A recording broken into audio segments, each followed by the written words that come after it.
Oh, my phone naturally zooms in and I'm trying a new angle, and we're gonna do the video with this angle and see if it works out for any future videos. So let's get started. You look so good in the nightgown, girl. Well, the reason for why I'm doing the video on this format was because I wanted to try one of those doing my makeup videos while also talking to y'all, right? So, hold on. I'm back. We're gonna start this topic off lightly, you know, because the things that I gotta talk about are deep. So, let's start off with the light thing.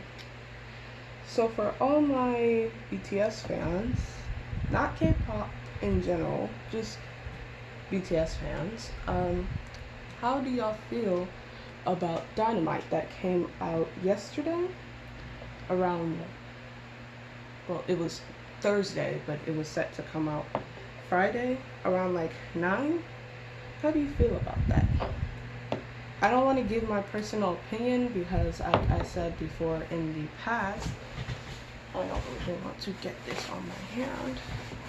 I don't listen to BTS like that anymore, at least. You know, I feel like sometime in the near future I'm gonna come back to them, but at the current moment I don't listen to BTS. I stopped standing them. So I just want to get some opinions because it was a pretty good music video. They did it in English, all English. Surprised? No. But surprised that they did good English? Yes, they improved a lot. Now that we're done with the light topic, let's get into our first hard topic of discussion. So, if y'all don't know the recent controversy with Netflix, they had set out basically a trailer for their new movie called Cuties. Now, the problem with this movie is that it's blatantly supporting pedophilia. And now you might be asking, Netflix? No, but Netflix, yes. And many people have brought concerns about this to them, and for some odd reason, they don't want to do nothing about it. It's like they're just listening, but not doing it. Okay, basically, from what I got, it's about an 11-year-old girl. The original plot line for it, the original description, and the original cover photo was 11-year-old girls in promiscuous outfits and doing sexual poses, right? And the original description was, I forgot what the girl's name was, but 11-year-old girl's name is fascinated by a group of peers twerk team. Twerk. Twerk. Twerk. I don't know about you, but twerking is seen as a promiscuous thing. You know, when I think of twerking, I see grown people, not 11-year-olds. Grown people, like people 18 and up, not people 12 and below. Why did they think that it was okay? Why did they think that it was okay to do? And then because of this, they had to change the whole description and picture of the movie, right? But they didn't change the trailer. The trailer still has some elements to it that tells you, oh, this is gonna be bad. Wow, this is just gonna be a breeding ground for pedophiles. Like, it's just the like to dislike ratio. I search it and end this video, search it up, and then come back. The like to dislikes ratio is not even surprising. It's needed. They need to know that this is not a movie that needs to come out. It's not right. It's not right morally, ethically, and legally. It's not right. I don't even know how they got the green check to pass this. Who said that this was okay? Who said, okay, let's make a video about girls fucking 11-year-old girls? No. Who? Y'all notice how lately Netflix has just been bringing out terrible movies, not shows, movies from different countries. You know, first we had The Kissing Booth. That was a breeding ground for abusive relationship in teenage adolescents' minds. Then we have 365 Days. I don't even need to discuss about that. But if I were to recommend you someone to watch about 365 Days, watch Kenny JD. She explains it way better than I do. Then we have Love, and that sort of became a trend on TikTok. People were just surprised by the opening screen. I saw the opening screen and said, that's it. No, this is not for me. It's not for me. You know, then we got The Kissing Booth 2 again, and now we have this monstrosity coming out. Do y'all want to keep giving us bad movies? Like, we're in a pandemic. Please make something good. We're stuck at our houses. God, not something disgusting that glorifies sexual attraction to very young people, or the attraction to an abusive relationship, or the attraction to being kidnapped.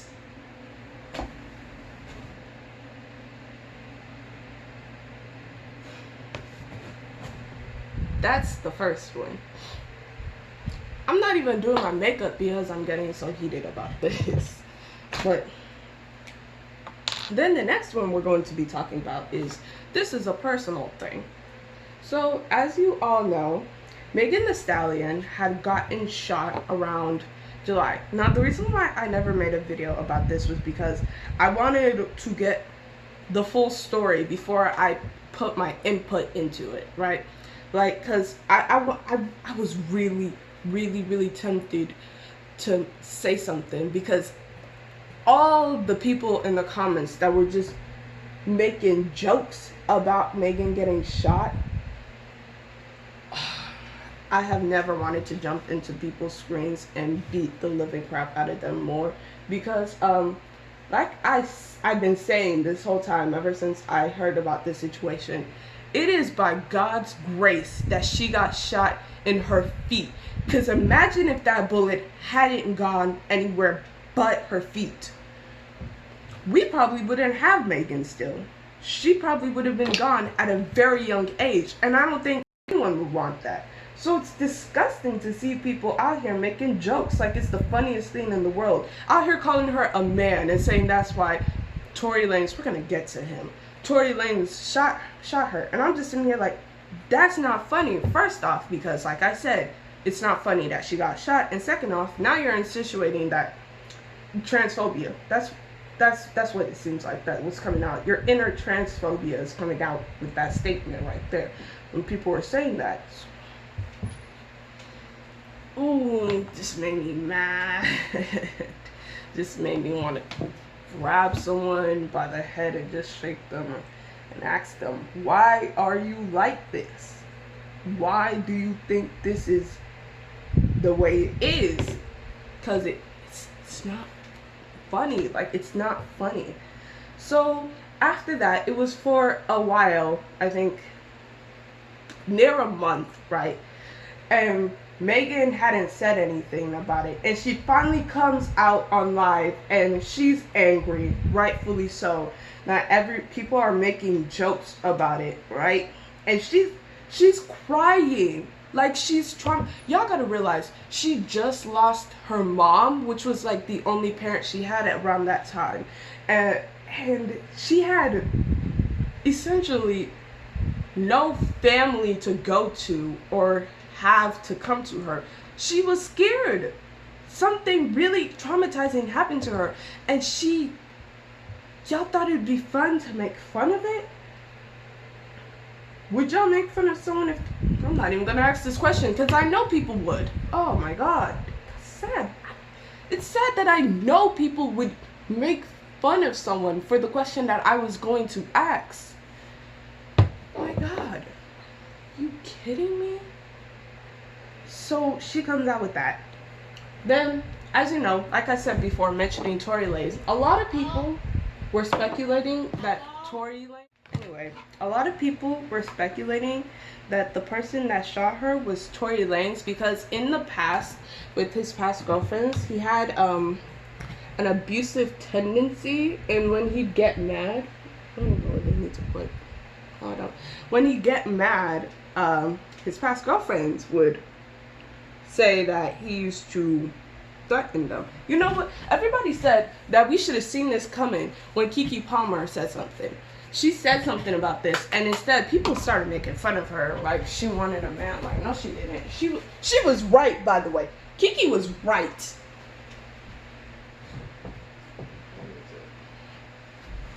So anyway, he had past abusive tendencies, and people were speculating that around some point in time he was dating Megan, and people were saying that Megan probably got jealous because he was hanging around Kylie Jenner, which I know my girl wouldn't because it's Kylie Jenner. Who would get jealous of a Jenner? Especially as a black woman in this day and age. We've seen what they did to us. Ain't nothing to get jealous about anymore. Just something to feel pity for. You know why. So people were saying that they think she got jealous because he was talking to Kylie and they got into an argument, and then Tory Lanez pulled out a gun on her.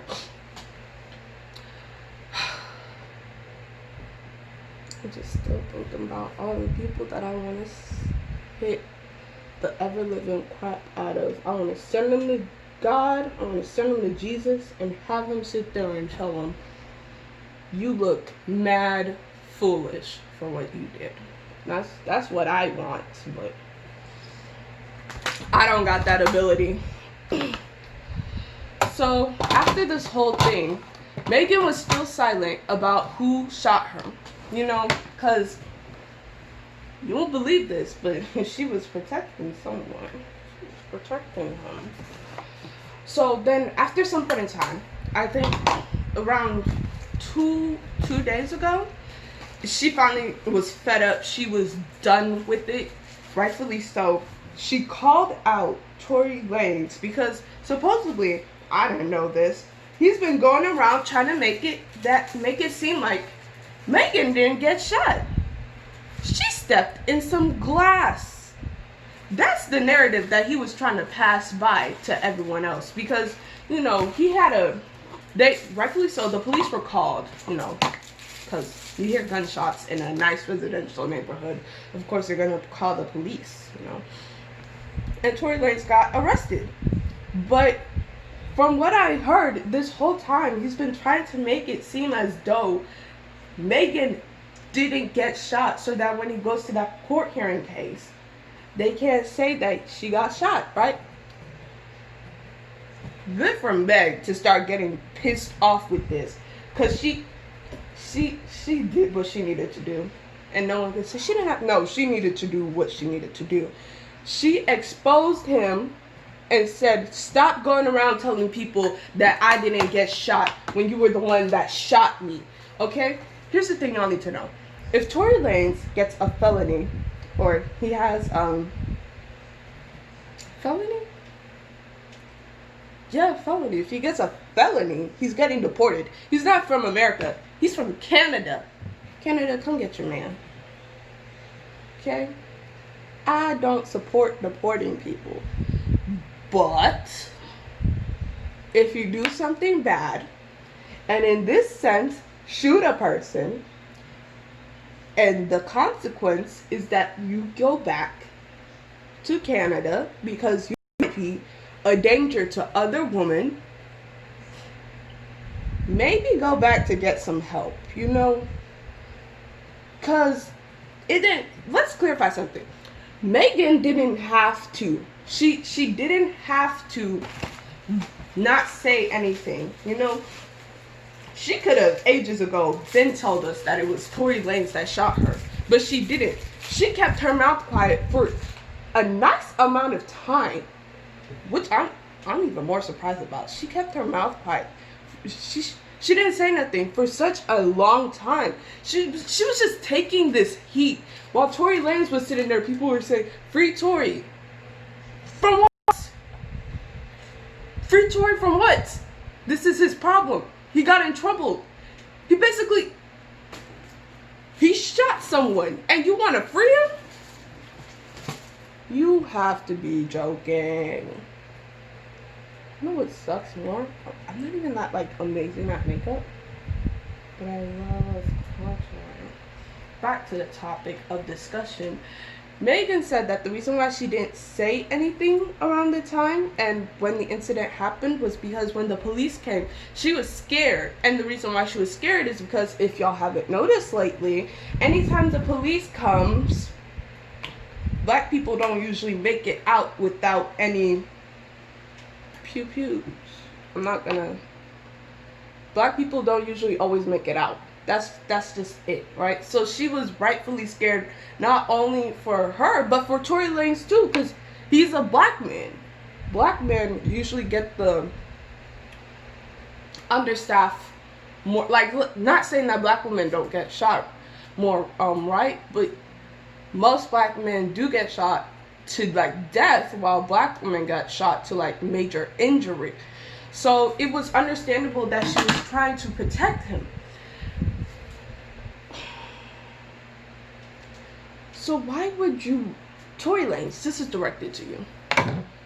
Why did you think it'd be a good idea to have your team go around trying to pander it to be like Meg didn't get shot and you didn't question this whole time why she didn't say anything? It didn't go through your head that, hey, maybe she's trying to protect me? Because best to believe, if I ever got shot by someone, especially if it's someone that I cared about, someone that I was close to, I'm throwing you under the bus. You might call it throwing it under the bus, but I'm snitching on you. You know, how many people in her comments on every social media platform that she was on that was begging, they were begging Megan to talk about this situation, right? They were begging her to say something. She had to prove to those people that she actually got shot. And then the moment that she says who shot her, she is snitch now. How is she? You kept asking. She delivered, and now you're not happy with that she delivered?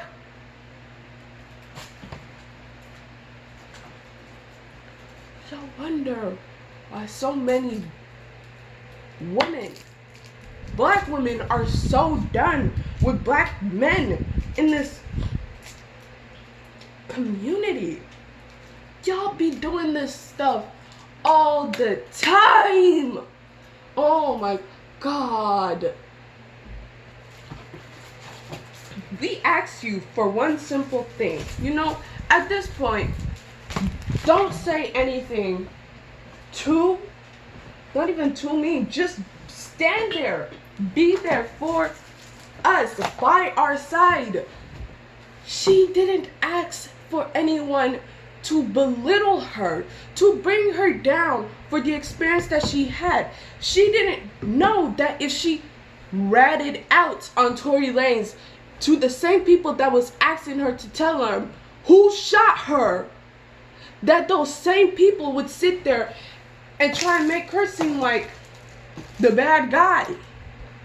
Y'all asked her to tell you. Y'all asked, she delivered, and y'all weren't happy with the thing that she delivered. It's just so annoying. Like, it really makes me think, other races don't treat their woman like this. Other races don't bring their woman down. Other races don't sit there and try to belittle the experiences their females have gone through. But the black community likes to do it so much that at this point, it's just a normal status quo. I feel like it's not even in just America. I feel like if any other, I feel like other countries see this and think, oh, so it's a normal way to treat black women. It's not.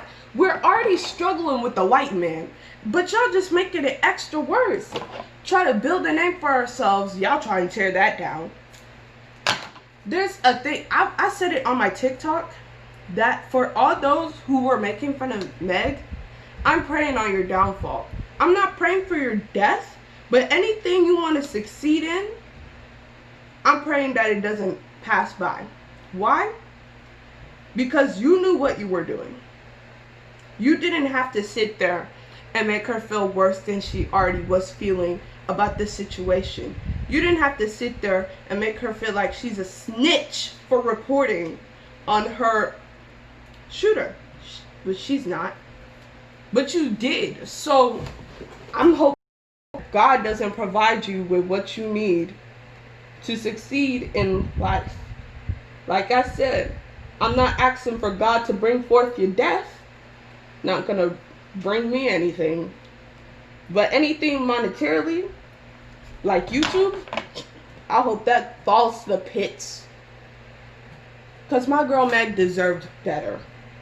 She deserved way better. Y'all gonna see the final look at the end. Like, I'm done talking. There's nothing more or left for me to say. Just at the end of the day, all those who made fun of her, y'all disgust me, and your downfall will come. So I finished the makeup. Please, honestly, wholeheartedly tell me how it looks. I think it's decent. It's not even bad. I tried to make it match my shirt. Maybe I should have added a little red. And I thought, as I was finishing up, I was watching a video. I had to write it down because I can't memorize things for my life. But I was watching a video called Coco's Feel Good Oppression by Ellie Krish.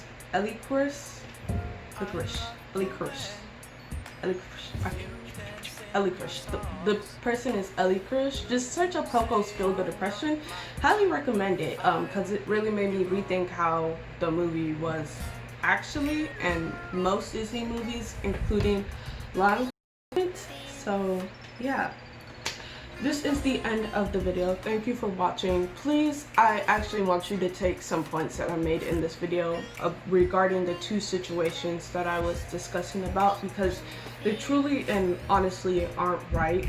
So please remember to like, comment, share, and subscribe. And like I always say, you might not know somebody and they might not know you, but you matter in their lives. Goodbye, loves.